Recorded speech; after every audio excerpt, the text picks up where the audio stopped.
তো আমি বলেছি ওরা অনেকগুলো দাবির মধ্যে এটা একটা দাবি ছিল।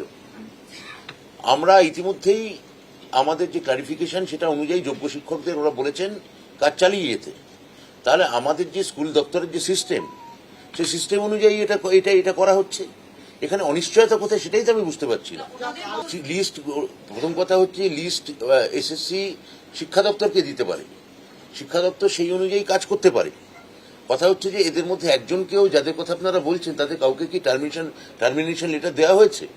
উত্তর হচ্ছে না। এদের কাউকে কি কোনো কাজে যোগ দিতে অসুবিধা হয়েছে? উত্তর হচ্ছে না। এদের কাউকে কি কোনো বেতন বন্ধ করার নির্দেশ দেওয়া হয়েছে? উত্তর হচ্ছে না। এদের কাউকে কি কোনো কাজ করার ক্ষেত্রে কোনো সরকারি আধিকারিক কোনো বাধা সৃষ্টি করেছেন? উত্তর হচ্ছে এক দুটো জায়গায় করেছেন, সেখানেও আমরা সক্রিয়ভাবে হস্তক্ষেপ করে যাতে এরা প্রত্যেকে কাজে যেতে পারেন আমরা তার বন্দোবস্ত করেছি। তাহলে যেখানে অনিশ্চয়তা নেই, খামোকা এমন কোনো আচরণ করা উচিত না আন্দোলনের স্বার্থে যেটা তাদের রিভিউ পিটিশনকে দুর্বল করে। তাদের সঙ্গে কথা বলেই তো